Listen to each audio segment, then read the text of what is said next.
Kemudian dikisahkan juga ada salah seseorang lelaki yang mimpi berjumpa dengan Rasul sallallahu alaihi wasallam. Ada salah seorang yang mimpi berjumpa dengan Rasul sallallahu alaihi wasallam. Di dalam mimpinya dia manggil Rasulullah, "Ya Rasulullah, ya Rasulullah." Tapi Nabi nggak noleh ke arahnya. Manusia ini kalau dipanggil kemudian dia nggak noleh, dia dengar tapi dia nggak noleh, berarti bisa jadi nggak kenal atau kita salah manggil. Misal kita manggil orang, "Ya Ahmad, ya Ahmad," ternyata orang ini bukan Ahmad, ya dia nggak akan noleh.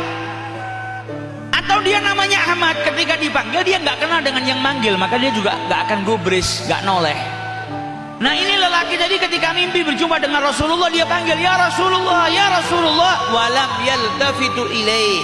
Tapi Rasul sallallahu alaihi wasallam nggak menoleh ke arahnya, maka dia kebingungan. Akhirnya dia lari ke arah Rasul sallallahu alaihi wasallam, berdiri di hadapannya Rasulullah. Dia bertanya, "Ya Rasulullah, kenapa engkau tidak menoleh ketika saya panggil? Hal anta alayya qadban? Apakah engkau ini marah kepadaku?"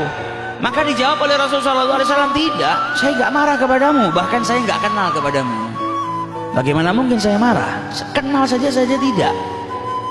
Maka yang mimpi jadi bingung, "Ya Rasulullah, bukankah para ulama itu menjelaskan bahwasanya engkau ini mengenal umatmu melebihi daripada kenalnya seorang ibu kepada anaknya? Engkau cinta kepada umatmu melebihi daripada kecintaan seorang ibu kepada anaknya." Kata Rasulullah, "Sadaqu." Mereka berkata benar.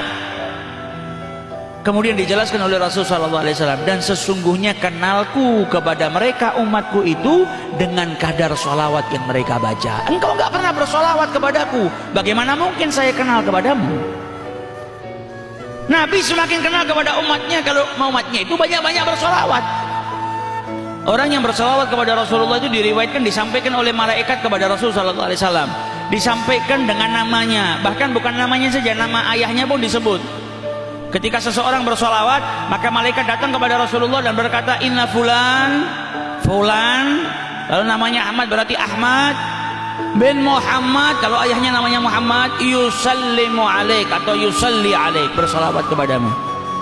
Nah kalau orang sehari solawat kepada Nabi 1000 kali, bayangkan kalau kita setiap hari ada orang datang kepada kita mengucapkan, "Pak Ahmad kirim salam," 1000 kali. Semenit setelahnya itu, "Pak Ahmad kirim salam."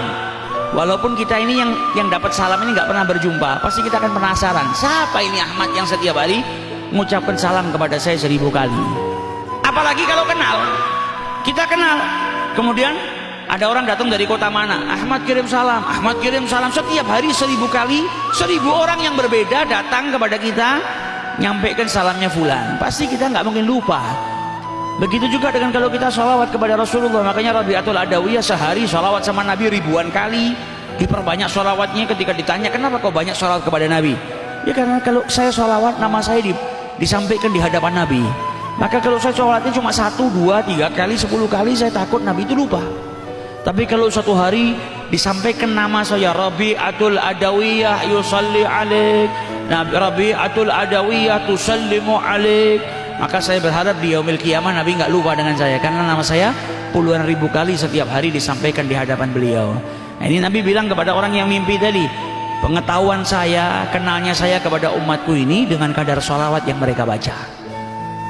Maka bangun daripada tidurnya, dia menyadari kekurangan dirinya yang jarang bersolawat kepada Rasulullah SAW. Akhirnya dia azamkan pada dirinya, ya, terapkan kepada dirinya, tidak boleh lewat sehari semalam terkecuali paling sedikit minimal saya sholawat 100 kali kepada Rasulullah SAW. Akhirnya dibaca dia setiap hari 100 sampai akhirnya mimpi lagi berjumpa dengan Rasulullah SAW. Dan ketika mimpi Rasulullah sudah menoleh ke arahnya, dan Rasulullah SAW berkata, "Saat ini sekarang baru saya kenal dengan dirimu." Kenapa? Dia memperbanyak sholawat kepada Rasulullah SAW.